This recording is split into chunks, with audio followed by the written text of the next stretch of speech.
تمام تعریف اللہ کے لیے ہے جس نے علم کے ذریعے قدر و منزلت کو بلند کیا، اجر کو بڑھایا اور ذکر کو بلند کیا۔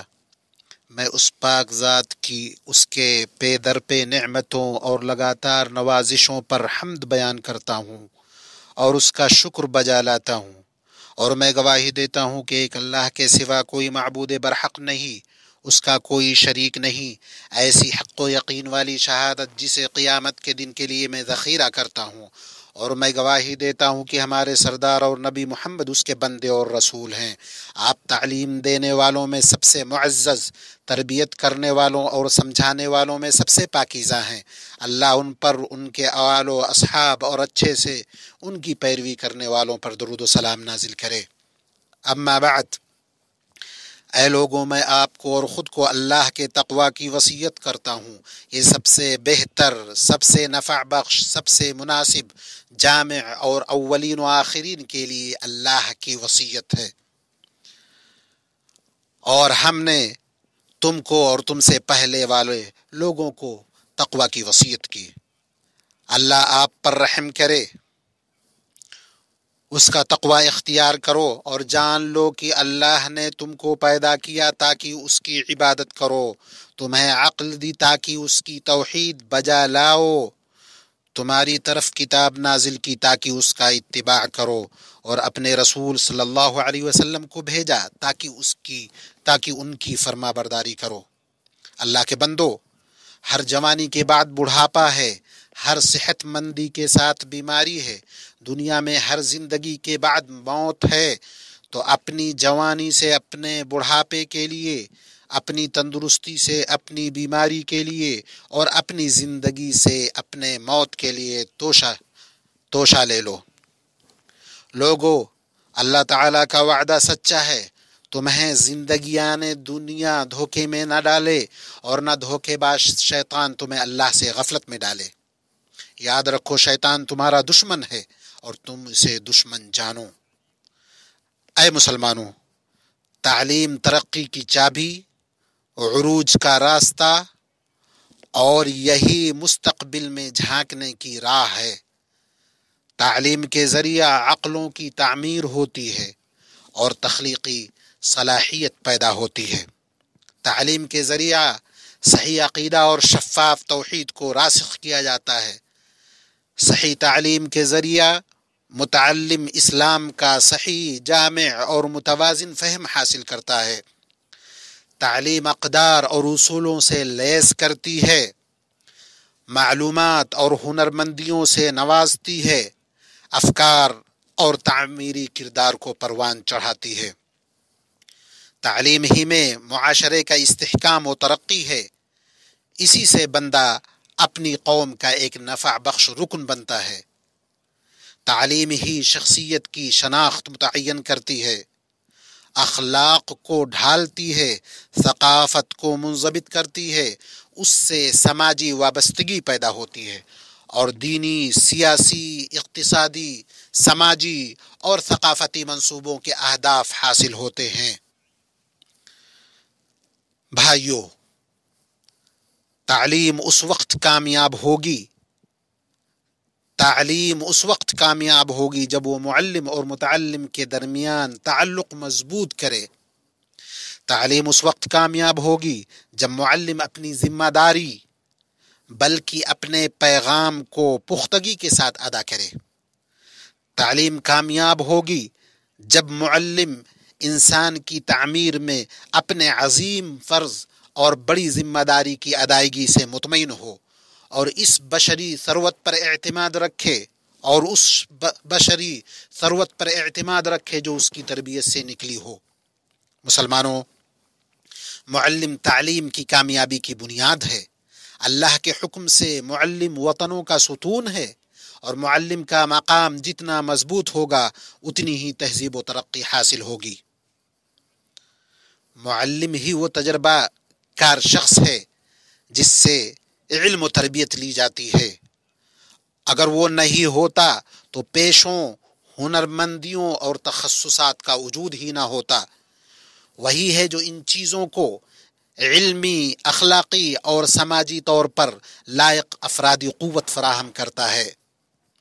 اللہ کی توفیق سے معلم عقلوں کا معمار ہے، جس کی نگرانی میں عالم، داعی، قاضی، انجینئر، ڈاکٹر، موجد، دریافت کنندہ، فوجی، تاجر، کسان، کاریگر اور ان کے علاوہ دیگر نوکری اور صنعت و حرفت کے پیشہ ور لوگ اور اصحاب قلم اور فکر و رائے نکلتے ہیں۔ یہ سب لوگ اسی معلم کے ہاتھ کی کاریگری اور اس کے قلم کی خاکہ نگاری کا نتیجہ ہیں۔ بلکہ تاریخ کے عظیم شخصیات، بڑے علماء، سیاستدان، فیصلہ ساز، یہ سارے لوگ معلم کے ماتحت تعلیم و تربیت کے طویل اور مستحکم نظام سے گزرے ہیں۔ وطنوں کی تعمیر میں معلم ہی قوت کا مرکز ہے، اور ممالک جب مشینیں، سواریاں، آلات اور سامان تیار کرنے کے لیے کارخانے کی تعمیر کا منصوبہ بناتے ہیں تو اس میں سر فہرست اس عقل ساز کا منصوبہ رکھتے ہیں جس کے زیر نگرانی یہ ساری چیزیں پیدا ہوتی ہیں۔ بھائیو، معلم کو تیار کرنا بذات خود ایک مستقل کاریگری ہے جو اپنے ارکان پر قائم ہے۔ اللہ کے حکم سے عظیم معلم ہی زندگی کی بہتری تبدیلی پر قادر ہیں، زندگی کی بہتر تبدیلی پر قادر ہیں۔ عظیم معلم ہی وہ قدوہ ہیں جو اپنے شاگردوں کی زندگی میں بڑا اثر ڈالتے ہیں۔ اے مسلمانوں، اسی واسطے قابل معلم وہ ہے جو مخلص ہو، اسی واسطے قابل معلم وہ ہے جو مخلص ہو، جو اپنے دین پر کاربند ہو، اپنے کردار میں درست ہو، اپنے تصرفات میں منضبط ہو، سنجیدہ وہ قوی ہو، حالات کی رعایت کرتا ہو، محرکات کو سمجھتا ہو، کشادہ نظر ہو، بلند ثقافت کا اہتمام کرتا ہو، اپنے مضمون اور تخصص کا ماہر ہو، بردبار، کشادہ دل، نرم، صابر اور ہم آہنگ ہونے والا ہو۔ قابل معلم وہی ہے جو اپنے تخصص میں نمایاں ہو، اپنے عمل اور اس کی ادائیگی میں سنجیدہ ہو، اپنے حسن خلق میں اچھا نمونہ ہو اور اپنے تعامل میں متوازن ہو۔ معلم ایک پرجوش طاقت ہے جو اپنے کارکردگی میں نمایاں ہوتا ہے، علم کو بہترین شکل میں پیش کرتا ہے، محنتی طالب علم کی ہمت افزائی کرتا ہے کہ وہ اور محنت کرے، کمزور طالب علم کی مدد کرتا ہے کہ وہ ترقی کرے، شاگردوں میں مضمون کی محبت ڈال دیتا ہے، انہیں اپنے اسلوب سے شوق دلاتا ہے اور طریقے تدریس سے انہیں مائل کرتا ہے۔ طلباء اس کے شکر و قدردانی کے کلمات سنتے ہیں اور اس سے ہمت اور حوصلہ پاتے ہیں۔ معلم اپنے شاگردوں کا رہنما ہوتا ہے، اس کا تعلق ان کے ساتھ شرکت، تعلیم و تربیت اور مشق کا ہوتا ہے۔ معلم کو جاننا چاہیے کہ شاگردوں کی نگاہیں اس کی نگاہ سے لگی رہتی ہیں، اس لیے کہ ان کے نزدیک وہی اچھا ہوتا ہے جسے معلم اچھا سمجھے، اور وہی قبیح ہوتا ہے جسے وہ برا سمجھے۔ اے معزز معلم، آپ کے سامنے امت کا سب سے قیمتی سرمایہ ہے، آپ کے سامنے ایسی ثروت ہے جس کے سامنے زمین کے سارے خزانے ہیچ ہیں، یہ انسانی سرمایہ ہے۔ آپ علم کے پیغام کے حامل ہیں، اللہ کے حکم سے نسلوں کو بنانے والے، لوگوں کی تربیت کرنے والے اور انسانوں کو خیر سکھلانے والے ہیں۔ آپ بحکم الہی اپنی حسن تعلیم، سچی تربیت سے نوخیزوں کو ان کے والدین کی آنکھوں کی ٹھنڈک، ان کے وطنوں کے لیے ذخیرہ، ان کی تہذیب کا معیار بناتے ہیں۔ آپ اچھا نمونہ ہیں۔ اگر آپ نیک بن گئے، اپنے قول و عمل اور ظاہر و باطن میں تضاد سے بچو، کیونکہ نصیحت میں دوغلاپن ہلاکت ہے۔ آپ اپنے اقوال و افعال اور حیت کے ذریعے اپنے تمام حرکات اور احوال میں اپنے طلباء پر اثر انداز ہوتے ہیں۔ آپ کی ذمہ داری علم سکھانا، نفس کو مہذب بنانا، اخلاق کو سدھارنا اور نیک زندگی کی تعمیر ہے۔ اے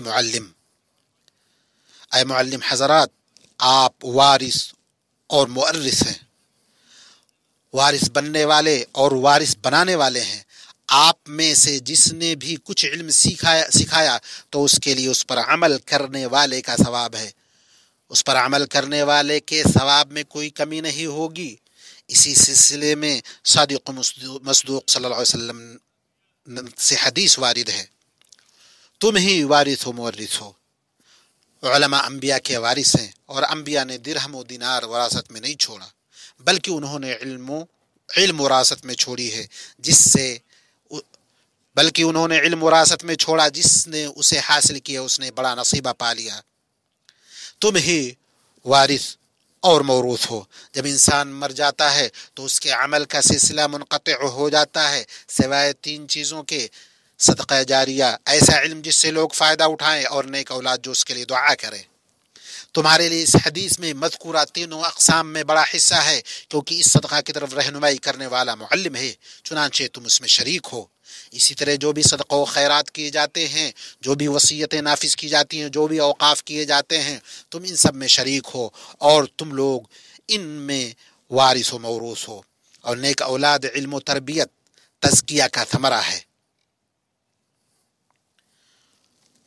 اے مسلمانوں، آج کے مسلمانوں، معلم کے مقام کو مستحکم کرنے، اس کی ہیبت کو عام کرنے، اس کی قدر و منزلت کی حفاظت میں میڈیا کا بڑا کردار ہے۔ خاص طور پر ناولوں، کہانیوں، سیریلز، مواصلاتی آلات کے ذریعے پوری طرح ہوشیار رہیں کہ ان میں کوئی ایسا میڈیائی مواد نہ ہو جو معلم کے مقام کو گرائے، یا اس کے کام کو کم گردانے، یا اس کے پیغام کی تنقیص کرے۔ اللہ آپ سب کی حفاظت فرمائے۔ ہر اچھی کوشش اور مبارک عمل جو تعلیم کی بہتری کے لیے کیا جاتا ہے، اس کا اصل محرک ایک اچھے معلم اور قابل استاد کو تیار کرنا ہے، کیونکہ معلم تعلیم و تربیت کے اہداف کی حصولیابی میں اہم ترین عناصر میں سے ہے۔ معلم کی درستگی سے نسلیں درست ہوتی ہیں، معلم کے احترام سے قوم کو عروج ملتا ہے، اور اس کے کمزور ہونے سے قوم کمزور ہوتی ہے۔ اگر ہر عظیم قوم کے پیچھے عظیم تربیت کار فرما ہے تو ہر عظیم تربیت کے پیچھے ایک عظیم معلم ہوتا ہے، اور تعلیم اس وقت تک درست نہیں ہو سکتی جب تک معلم تعمیری، دینی، اخلاقی اور تہذیبی طور پر درست نہ ہو۔ اللہ تعالیٰ نے فرمایا، جس طرح ہم نے تمہیں اس میں سے ایک رسول بھیجا جو ہماری آیتیں تمہارے سامنے تلاوت کرتا ہے، اور تمہیں پاک کرتا ہے، اور تمہیں کتاب و حکمت اور وہ چیزیں سکھاتا ہے جن سے تم بے علم کرتے تھے، اس لیے کہ تم میرا ذکر کرو، میں بھی تمہیں یاد کروں گا، میری شکر گزاری کرو اور ناشکری سے بچو۔ اللہ مجھے اور آپ کو اپنی کتاب کے طریقے اور نبی صلی اللہ علیہ وسلم کی سنت سے فائدہ پہنچائے۔ میں اللہ سے اپنے لیے، آپ کے لیے، تمام مسلمانوں کے لیے ہر گناہ اور خطا کی مغفرت طلب کرتا ہوں۔ آپ بھی اس سے مغفرت طلب کرو، یقیناً وہ مغفرت والا، رحم والا ہے۔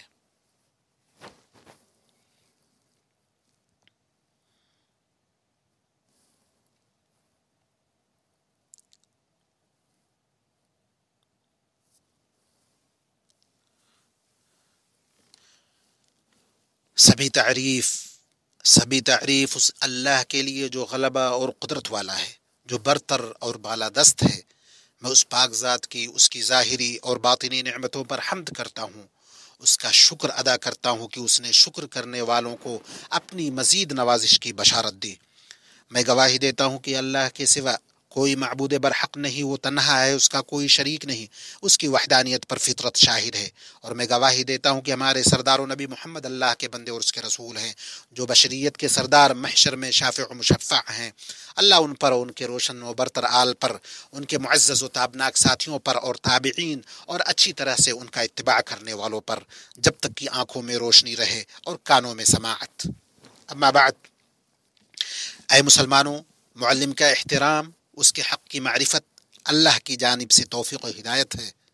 اس میں جس نے اسے نظر انداز کیا یا کوتاہی برتی تو یہ نافرمانی، بے توفیقی اور خسارے کی دلیل ہے۔ مسند احمد وغیرہ میں عبادہ بن صامت رضی اللہ عنہ سے روایت ہے کہ رسول اللہ صلی اللہ علیہ وسلم نے فرمایا، وہ شخص میری امت میں سے نہیں ہے جو ہم میں بڑوں کی توقیر و عزت نہ کرے، اور ہمارے چھوٹوں پر رحم نہ کرے، اور ہمارے عالم کے حق کو نہ پہچانے۔ اے توفیق یافتہ طالب علم، جس نے تم کو ایک حرف سکھایا، اس سے خالص محبت کرو۔ اپنے معلم سے اس کے علم سے پہلے اس کے اخلاق، اور سبق سے پہلے اس کا ادب سیکھو۔ اس کے درست معاملہ میں اسے اپنا نمونہ بناؤ، اس کے غلط کاموں میں اس کی پیروی نہ کرو۔ اس کے لیے آنکھوں دیکھی اور کانوں سنی راز کی حفاظت کرو، اس کی عزت و ابرو کا دفاع کرو، اس کی غیر موجودگی میں اس کی عزت کی حفاظت کرو۔ حافظ نووی رحمہ اللہ کہتے ہیں متعلم کے آداب میں سے ہے کہ وہ معلم کی خوشنودی تلاش کرے، گرچہ معلم اس کی رائے کی مخالفت کرے، اور اس کے پاس معلم کی غیبت نہ کی جائے، نہ وہ معلم کا کوئی راز فاش کرے، اور وہ اس کے پاس اس طرح داخل ہو کہ اس پر معلم کی پوری ہیبت طاری ہو، اس کا دل دیگر مشغولیتوں سے خالی ہو، اپنے سوال میں نرمی برتے اور اچھے اسلوب سے بات کرے، کسی چیز کے بارے میں غیر مناسب وقت میں سوال نہ کرے۔ سنو، اللہ کا تقوی اختیار کرو، اللہ تم پر رحم کرے۔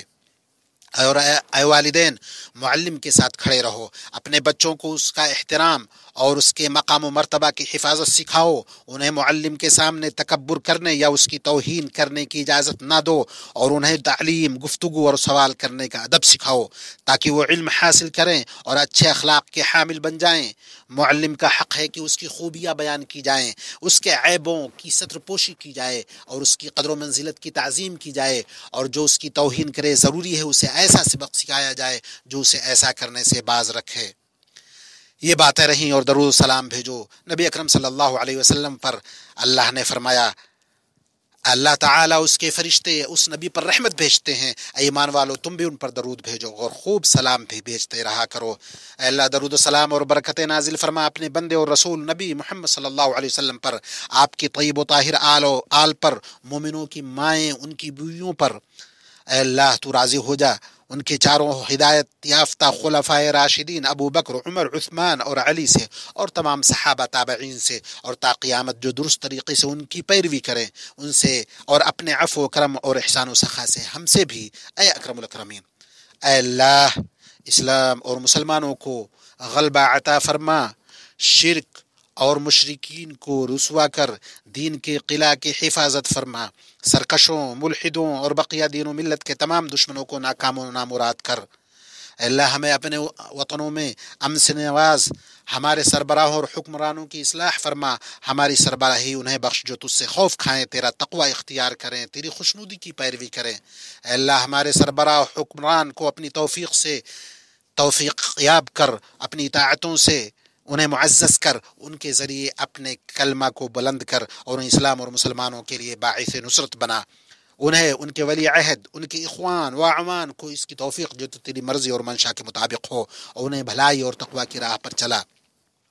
اے اللہ مسلمانوں کے حکمرانوں کو اپنی کتاب اور اپنے نبی صلی اللہ علیہ وسلم کی سنت کے مطابق عمل کرنے کی توفیق دے، انہیں اپنے مومن بندوں کے لیے رحمت بنا، اور حق و ہدایت پر انہیں متحد کر دے رب العالمین۔ اے اللہ ملت اسلامیہ کے لیے ہدایت و درستی کے معاملے کو مضبوط کر، جس میں تیری اطاعت کرنے والوں کو عزت ملے، تیری نافرمانی کرنے والے ہدایت پائیں، جس میں نیکی کا حکم دیا جائے، برائی سے منع کیا جائے، بے شک تو ہر چیز پر قادر ہے۔ اے اللہ جو ہمارے دین، ہماری کتاب، ہمارے نبی، ہمارے مقدسات، ہماری سلامتی اور ہمارے اتحاد و اتفاق کی برائی کا خواہ ہو، اللہ اس کو اس کے نفس میں الجھا دے، اس کی تدبیر اس کے گلے میں ڈال دے، اور برائی کو اسی کے اوپر لوٹا دے۔ تیری ذات پاک ہے، تیری صحبت عزت والی ہے، تیری پناہ عزت والی ہے، تیری ثنا و تعریف عظیم ہے، تیرا نام مقدس ہے، بابرکت ہے، تیرا نام بلند ہے، تیری شان اونچی ہے، اور تیرے سوا کوئی معبود برحق نہیں۔ ہم تجھ سے تیرے فضل، کرم اور سخاوت کے وسیلے سوال کرتے ہیں، ہم تیرے فضل و کرم اور سخاوت سے سوال کرتے ہیں کہ تو غزہ اور فلسطین میں ہمارے بھائیوں کی حفاظت فرما، اپنی حفاظت کے ساتھ ان کی حفاظت کر، ان کو اپنی دیکھ بھال اور اپنی نگہداشت میں ان کو لے لے۔ اے اللہ ان کے شکستہ کو جوڑ دے، ان کی لغزشوں کو معاف کر دے، ان کے قیدیوں کو آزاد کر دے۔ اے اللہ ان کے بیماروں کو شفا دے دے، ان کے مرنے والوں پر رحم فرما، انہیں اپنے پاس شہیدوں کے طور پر قبول فرما۔ اے اللہ مسجد اقصیٰ کو قابض غاصبوں سے آزاد فرما، اے اللہ اس کی شان کو بلند فرما دے، اس کا مقام بلند فرما دے، اس کی بنیاد کو مضبوط کر، اس کے ارکان کو ثابت رکھ۔ اے دعاؤں کی سننے والے، اے اللہ سرحدوں پر تعینات ہماری فوجیوں کی مدد فرما، ان کی رائے کو درست فرما، ان کے نشانوں کو سیدھا کر دے، انہیں تقویت پہنچا، ان کے عزائم کو مضبوط کر دے، ان کے قدموں کو ثابت رکھ دے، ان کے دلوں کو جوڑ دے، ان پر ظلم کرنے والوں پر ان کی مدد فرما دے۔ اے اللہ تو اپنی خاص تائید سے ان کی تائید کر، اپنی نصرت سے ان کی مدد کر، ان کے آگے اور پیچھے سے ان کی حفاظت فرما۔ اے اللہ ہم تیری پناہ میں آتے ہیں کہ وہ اپنے نیچے سے قتل کیے جائیں، اللہ ان کے شہداء پر رحم فرما، ان کے زخمیوں کو شفا عطا فرما، اور ان کے اہل خانہ اور اولاد کی حفاظت فرما۔ تو ہی دعاؤں کے سننے والا ہے۔ اے اللہ تو معبود ہے، تیرے سوا کوئی معبود برحق نہیں، تو بے نیاز ہے، ہم فقیر ہیں، ہم پر بارش برسا۔ اے اللہ ہم پر بارش برسا، ہمیں مایوس نہ کر۔ اے اللہ تو بارش برسا دے، اے اللہ تو بارش برسا دے۔ اے اللہ ہم تجھ سے مغفرت طلب کرتے ہیں، تو غفار ہے، ہمارے اوپر موسلا دھار بارش نازل فرما، اور جو تو نازل کر اسے اپنی اطاعت پر ہمارے لیے قوت بنا دے، لمبی مدت کے لیے اسے بنا۔ ایسی بارش جس میں فریاد رسی ہو، رزق میں اضافہ کرنے والی ہو، بڑی بوندوں والی ہو، اس سے عباد کو سیراب کر دے، بلاد کو غنی کر دے، اور اسے شہر اور دیہات کے لیے توشہ بنا دے۔ اے اللہ ہم تیری مخلوقات میں سے ایک مخلوق ہیں، تیری سیرابی سے ہمیں بے نیازی نہیں، ہماری گناہوں کی بدولت ہم سے اپنے فضل و کرم کو نہ روک۔ اے ہمارے رب ہمیں دنیا میں نیکی دے اور آخرت میں بھلائی عطا فرما، ہمیں عذاب جہنم سے نجات دے۔ سبحان ربک رب العزت عما یصفون وسلام علی المرسلین والحمد للہ رب العالمین۔